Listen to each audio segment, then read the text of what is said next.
Цивил медија.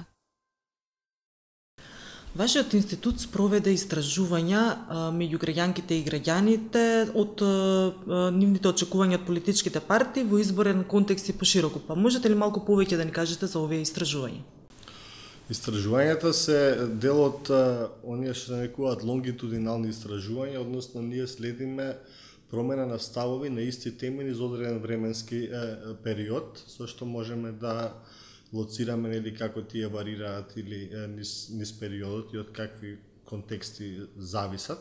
Зошто се одлучуваме на тоа да ги испитуваме ставовите за изборниот модел? Затоа што низ годините наназад, она на што нашите политички анализи се сведуваат како заеднички именители, како основна база на проблемот со нашата политичка култура и генерално проблемите што ги имаме во општеството, е независноста на парламентот и начинот на кој што биваат избирани народните представници во истиот.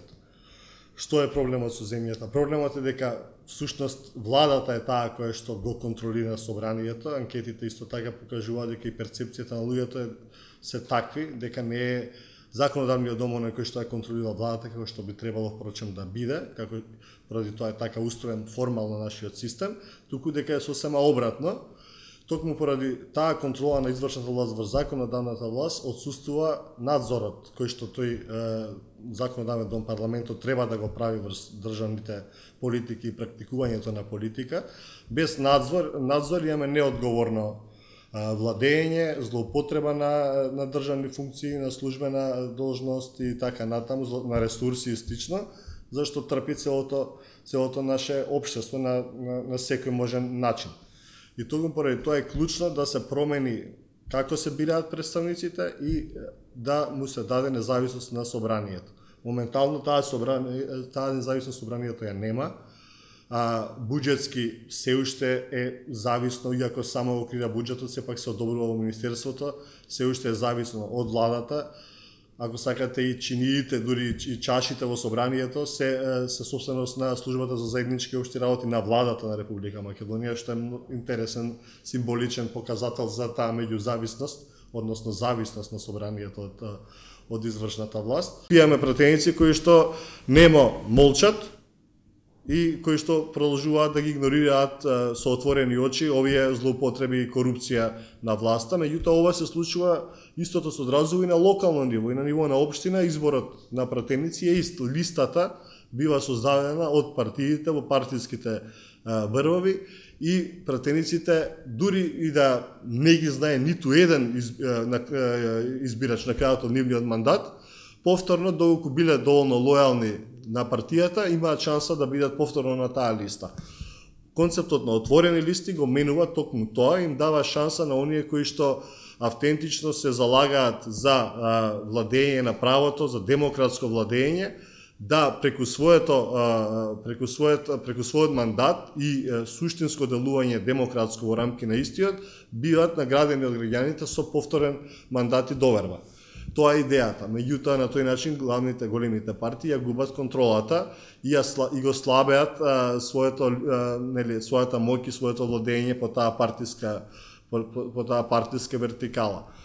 Од тука е многу суштинско собранието да не зависи од владата финансиски, нити пак стручната служба во рамки на него на истото да зависи од Министерството за администрација, да бидат регулирани со ист закон заедно со државните службеници. Тука е важно да се осамостои таа и професионализира, за тоа да биде независен остров на онаа контрола на checks and balances што ја говориме сите. Од една страна, од друга страна, него да го населуваат пратеници кои што, како што кажав, ќе бидат избрани поради тоа што добро управуваат и владеат и контролираат извршната власт, а не затоа што се сервилни и лојални. Можеме да заклучиме, според вашите одговори, дека во нашето општество владее клиентелизам. Како да се ослободиме од него и кои се всушност последиците од ваквиот начин на владење? Според истражувањата, ова се регионални, значи во други земји се правени, ние имаме највисока стапка на партизација помеѓу популацијата. Ако кај нас просекот е околу 10%, на луѓе кои што се партиски активни, не зборам на сите симпатизери и гласачи, туку оние кои што во секој момент се на располагање на партијата за било што, ако е тоа 10% кај нас, да речеме во Централна Европа е помеѓу 1 и 2%. Тоа ви кажува дека луѓето имаат огромен интерес за вклучување во политиката, но тоа не е поради политички идеали и вредности, туку е поради тоа што за возврат добиваат или очекуваат да добијат некаква услуга, корист, бенефит. Најчесто е тоа се движи од вреќа брашно и 500.000 денари за гласање, па све до вработување на нив или на некој од нивното најблиско семејство, и тука веќе зборуваме за клиентелизам. И токму клиентелизмот е клучниот проблем. Ова се системски проблеми, ова е социолошки феномен. Значи, системските проблеми се отворени како се бират президентите и собранието, а пред тоа што тие не се дизајнирани да им служат на граѓаните бараат механизми како да се ги задоволат своите потреби, односно како да добијат директни услуги од државата. Значи, зборимаме од лекар, па све до шалтер за вадење на извод од матично, например, за родени или слично, и поради тоа прибегнуваат кон клиентелизам. Проблемот со клиентелизмот е што нема еднаков третман на сите граѓани и не овозможува рамноправно владење на правото, што се принципи што се многу важни. Можеби за обични граѓани тоа се преабстрактни поими, владење на право која ќе речете.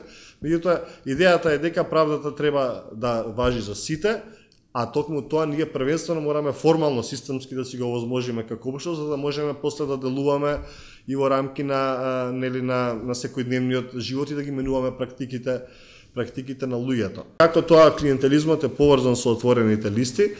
Поврзан е што по теоријата во литературата клиентелизмот е охрабруван и поттикнуван од страна ако имаме отворени листи. Општество со високо ниво на клиентелизам кои имаат отворени листи, тоа исто уште повеќе се зголемува и на некој начин сме во една парадоксална ситуација кога имаме модус како тоа формално да го подобриме преку реформа на изборниот систем со отворени листи, од друга страна поради клиентелизмот на нашето општество, тие може да ни родат поголем клиентелизам. Во пример практично како тоа значи. Тоа значи дека ако вие како локален авторитет, лекар, доктор, што и да е, што е препознаен и ценет во заедницата, се номинирате сами себе или ве номинира партијата на таа отворена листа и луѓето гласаат за вас, вие ќе имате потик да ги мотивирате луѓето и понатаму да гласаат за вас, нудејќи им клиентелистички бенефити, завршувајќи им услуги на сите или преку својата мрежа на луѓе под нив, да им помагате на што поголем број на луѓе, за тие да ве условно кажано сакаат, почитуваат и гласаат за вас, што не секогаш треба да е во линија со врвот на партијата, доколку тој е програмски и реформски ориентиран. Да речеме врвот на партијата, претседателот, раководството, подпредседатели, навистина сакаат да ја подобрат земјата. Меѓутоа, ако на локално ниво тие реформи значат проблем за граѓаните кои што се навикнати на клиентелизам, тој градоначалникот или локалниот пратеник ќе се обидува пак преку клиентелизам заради својот мандат да ги тера повторно и повторно да ги репродуцира сите клиентелистички пракси, независно од врвот. Се зборува само за отворени листи. Тоа е еден чадор термин кој што опаќа многу варијации, модалитети како истиот да биде спроведен, и затоа мораме да отвораме јавна дебата, меѓутоа не е само експертска, туку и вака преку впрочем ова интервју на граѓаните практично да им доближиме што тоа значи некаква варијација на изборен на моментот на отворени листи. Кои се проблемите? Например, се заговара една изборна единица. Под една изборна единица значи дека сите кој добие најмногу гласови, тој станува пратеник, постава следниот по него и така натаму дека не се исполни парламент. Тоа значи дека луѓе кои што имаат најголем социјален капитал, што значи имаат најмногу пријатели, мрежа на контакти и слично, условно кажано, можат да бидат избрани, имаат многу поголеми шанси да бидат избрани, а тоа се секако луѓе кои што живеат во главниот град. Една изборна единица не смееме да имам, а моментално таа е фаворизирана од страна на големите партии. Друг проблем е со родовата застапеност, условно кажано. Како ќе се ние сме маскуларно општество првенствено, значи мажите се тие што се главни, генерално во нели општества како од нашиот тип што се полуконзервативни, патриархални, што значи дека оние луѓе кои што ќе освојат најголем број гласови, тие првите 120, многу веројатно ќе бидат мажи или најголем дел од нив ќе бидат мажи. Значи тука мораме да внимаваме да имаме квота. Тоа значи дека првите 50% мажи кои што ќе земат најголем број гласови би требало да влезат во парламентот и првите 50% жени кои што ќе земат најголем број гласови треба да влезат во парламентот, без оглед на тоа доколку некоја жена има помалку гласови освоено од 51-иот пратеник, сепак поради тоа што е жена, ради равноправната застапеност, става би влегла место него. Треба да го имаме нели и тој момент на ум. Но најсоодветно е според мене Македонија да има таа квота за родова застапеност во отворените листи и големината на изборните единици да е бројот на изборните единици да е што поголем. Зборувавте за можните последици и проблеми што ќе се јават доколку го промениме изборниот систем, односно изборниот модел и доколку имаме отворени листи и според вашите истражувања сметате дека една изборна единица не е опција во моментот, туку се што поголем број на изборни единици. Но кои се можните решенија? Знаете, во науката за политиката и во политичките интервенции нема панацеа, нема универзален лек. Сите овие реформи кои што ние ги правиме во нашето општество и голем дел доаѓаат од добрите практики надвор во други земји, мораат да бидат тестирани во локален контекст. Тие секогаш, кај оние што знаат да си работат работата, се програмираат, се димензионираат на начин што да се повеќе се доближат до контекстот, меѓутоа ништо не ви ветува дека сигурно ќе имате добар резултат, меѓутоа ова е чекор кон подобрување на ситуацијата. Од тука можеби е добро ние да влеземе во оваа реформа не со целосна промена на изборниот модел, можеби еве комбиниран модел во кој што 15-20% од парламентот би се бирал преку отворени листи, па да ги видиме ефектите како општество од истите тие и полека да навлегуваме чекор по чекор во промена на изборниот модел, која што би била одржана издржлива, нели, долготрајна промена која што ќе фати корен во општеството. Преголемото инсистирање на реформски пакети и процеси кај нас, гледате како заврши до сега. Во голем дел беше неуспешно и фијаско, токму поради адхок решенија кои што не се контекстуално прилагодени, се сака да се нели подобрат работите преку ноќ и слично. Значи нема рецепт како да се решат работите преку ноќ. Начинот е овој.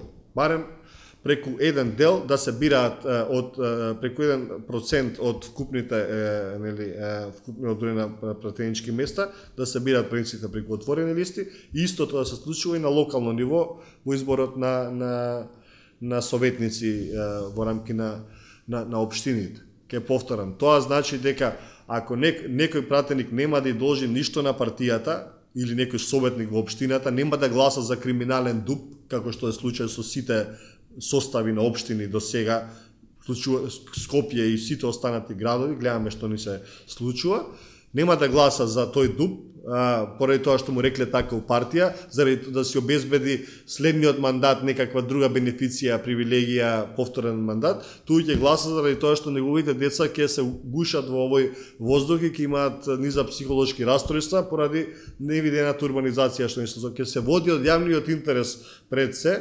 И тоа ќе му донесе нов мандат. Тоа го возможуваат отворените листи bottom line и тоа што граѓаните треба да го имаат ном кога ќе размислуваат дали да ги поддржат или не истите. А модалитетите, како што реков, почетоците се тие, па да видиме како ќе се справиме како општество со првите нели наодиот или да речеме искуства од таквото практикување. За година и нешто имаме нови избори, нека повелат, нека се охрабрат.